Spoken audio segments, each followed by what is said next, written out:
Hey everyone, we're back for our first video of 2023, and in this video we're going to be going over something that somebody in my stream asked me. Also, feel free to check me out on Twitch. Anyway, his question was, I do everything right but I can't seem to get out of bronze. Why? So in this video I'm going to go over 4 honest reasons why you might be stuck in your rank and a few things that you can do to avoid getting hard stuck. So let's go! I do that every time and I don't know why. Number 1, you're not communicating or your communication isn't good enough. This is a reason why a lot of people hit a plateau, and lucky for you, it's one of the easiest things that you can correct. Are you not using a mic? Well, then you're already playing with 2 hands behind your back. And no, typing is not a good enough alternative. Communication is huge in tactical games like Valorant, and ranking up is all about getting wins, not just dropping 30 kills. A quick and immediate tip is every time that you die, look on the map, see where you got shot from, and communicate that. This doesn't need to be some long-winded comment like, guys, I died B long, I think it was Sova, maybe I did 30 damage, it could have been 60, he might not be there, actually I think it was a Sage. Because honestly, that's only just going to annoy your teammates and actually not give them useful information to work with. Instead, just check the map when you die, communicate who killed you, whereabouts they are, and how much damage you did. It's really as simple as Sova, B long, 30 damage. That is literally all of the information that your teammates want and need from you. And also it gives you a little bit of a bonus of learning the names, if you don't already, of all the different locations on the map. So the more and more that you do this, the more you're going to actually know exactly where everybody is, the names of it, and you're going to be able to communicate that immediately. Again, I have to reiterate that typing is not a valid alternative to using a mic. Go buy a $5 microphone from some cheap store. Yeah, you're going to sound like you're talking from the inside of a rhinoceros.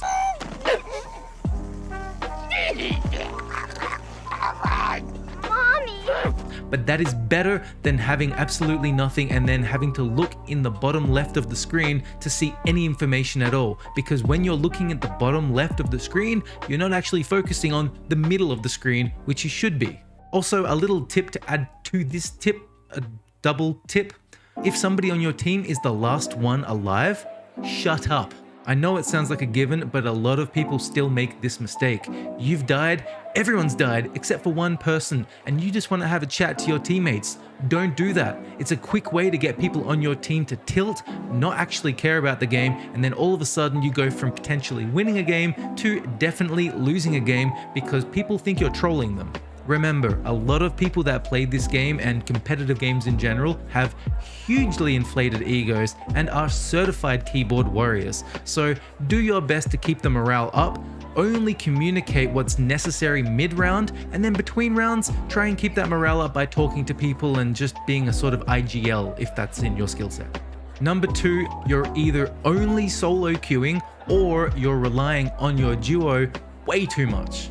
Now, don't get me wrong, there's nothing wrong with solo queuing, and there are a ton of people who have solo queued all the way through to Radiant.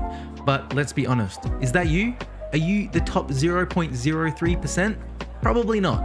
If you were, you're probably not watching this video. You need to be using everything that you've got to be better than the other 99% of people that are playing the game. Unfortunately, Valorant has a lot of trolls and sad, lonely people who get their fun from ruining your day. Yeah. So this is generally why people have a duo or maybe even a trio, because it mitigates the risk of actually getting a troll in your lobby. Generally, when you solo queue, you're pretty much just praying that one of the 4 people on your team is not a troll. Those are not good odds in Valorant. This is why people have a duo. It's often less about them being good and more about mitigating the risks of trolls.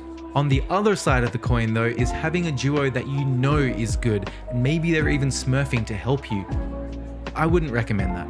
If you only play with them and you are consistently getting carried and you are consistently towards the bottom of the leaderboard while they're at the top, are you actually learning anything? Are you actually improving as a player? Now, there's nothing wrong with getting carried every now and then, but But if this is happening consistently, you're gonna eventually find yourself in a rank that you just can't compete in, and nobody wants you on their team when you're going 4-20 as a Reyna or whoever, but your teammate is dropping many more kills. That is not great for a team, and you're less likely to actually get wins. You're going to get more trolls getting mad at you. You're not actually going to learn. It's just going to make the whole thing not fun. So what I recommend is having a duo that you can actually rely on that's around about your skill level. That way, you know you're not going to get at least one troll. You're going to play together well. You're going to actually learn how to play together really well. And you could form yourself a really great partnership that sees you both rank up whilst improving. Amazing. But I do also recommend playing with other people because you can become reliant. So solo queue, have your duo, but then also play with some other people when you can. It's going to make you a more well-rounded player. You're going to see things that other people maybe wouldn't see. It's just going to make you better. So in general, everybody has a bad game. Don't have a duo that just carries you every single game because you're not improving. Nobody wants you on their team. It's going to make life very difficult. Solo queue when you can, but don't rely on it. You're going to get trolls. It's going to make the game less fun. In general, just play with a wide variety of people and keep learning. Hey you, yes you, are you subscribed? Well then why not? Do you not like Valorant? Do you not want to improve? Oh, you do? Okay, well then I'm going to give you a second to subscribe.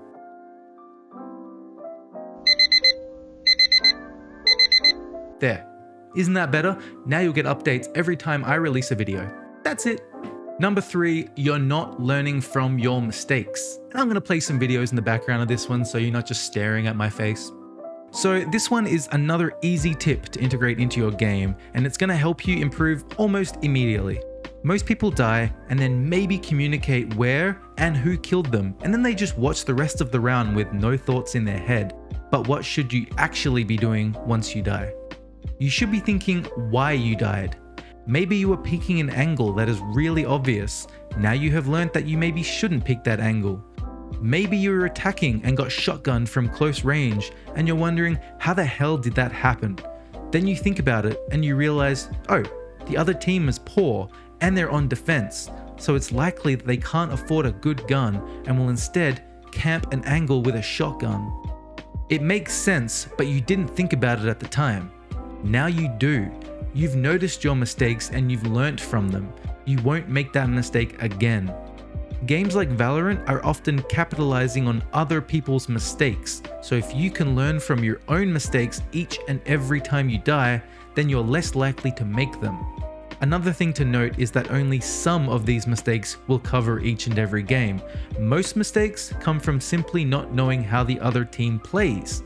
So you need to be actively thinking what happened every time you die, so you can learn how to not make that same mistake against that specific team, because no two teams play alike, and assuming no one's going to watch that angle because it's stupid might make sense to one opponent but not to another.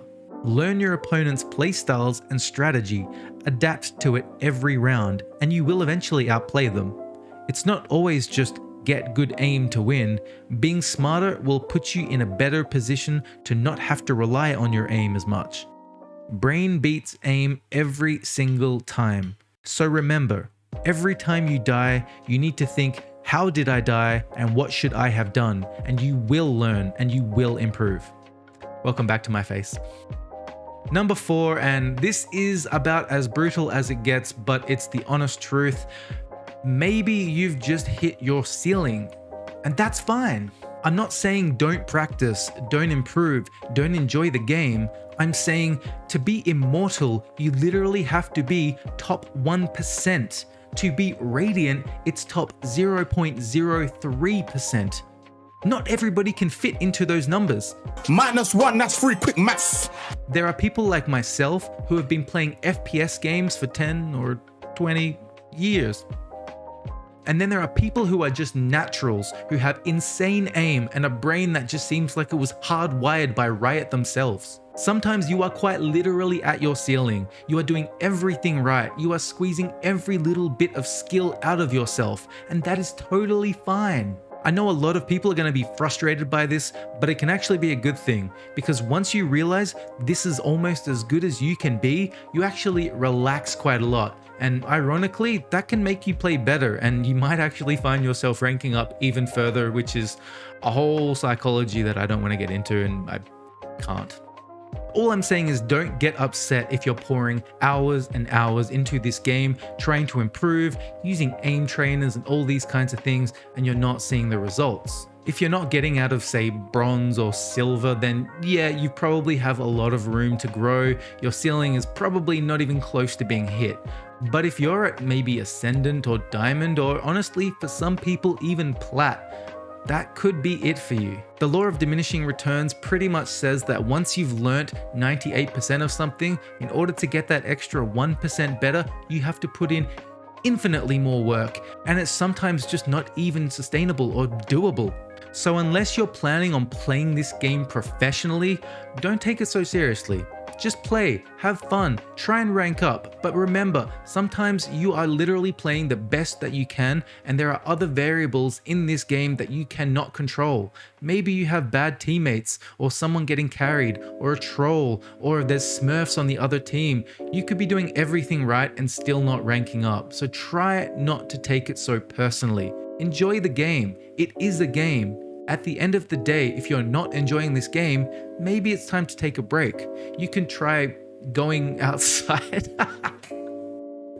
I'm sorry.